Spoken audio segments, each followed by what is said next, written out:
Alright. So, may binibentang property dito. Mga boss, mga ma'am, mga sir. Ito. Sa Narciso po tayo. Residential area to. Corner lot, no? Ito po. Corner lot. 35 meters papunta doon, 20 meters ang frontage. 700 square meters, titled. Yan. Then ito, saan papunta itong daan na to? Papuntang bukid na yan. Ito. Ito papuntang highway. Ito highway din. 5 minutes. Oo. Okay. Anong barangay tayo? Barangay Gurulyo po. Barangay Gurulyo. Gurulyo. Gurulyo. Okay. So, Barangay Gurulyo, no? San Narciso. Yan. Maganda yung property, mga boss, no? Maraming mga nakatanim sa loob. Hindi na po tayo papasok kasi medyo masukal. But, ang kanyang paganon is 35 meters. At yung ganyan niya, itong pinaka-frontage niya dito, facing yung concrete road, is about 20 meters po yan. Tignan po natin yung proximity niya, yung kanyang location sa drone.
Alright mga boss, mga ma'am, mga sir.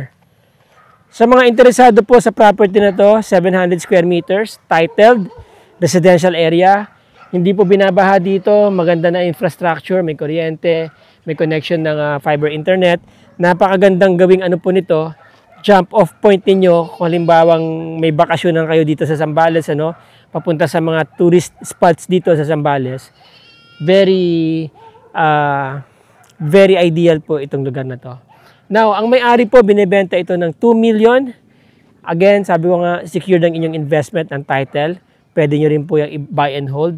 Eventually, kapag ka na-develop nyo yan, you can sell it at a higher price in the future, syempre. Alright, sa mga interesado po dyan, mga boss, mga ma'am, mga sir, nandyan po ang aking contact details, ang aking Facebook link, kung gusto nyo po akong i-chat sa Messenger, nandyan lang po, sa description below. Chat nyo ako, tawagan nyo ako. Kung hindi nyo po ako makontak or hindi po ako makasagot pag tumawag kayo, please leave a message and then I'll get back to you within 24 hours. Alright? Maraming salamat sa inyo mga boss, mga ma'am, mga sir. Till the next video. Ciao.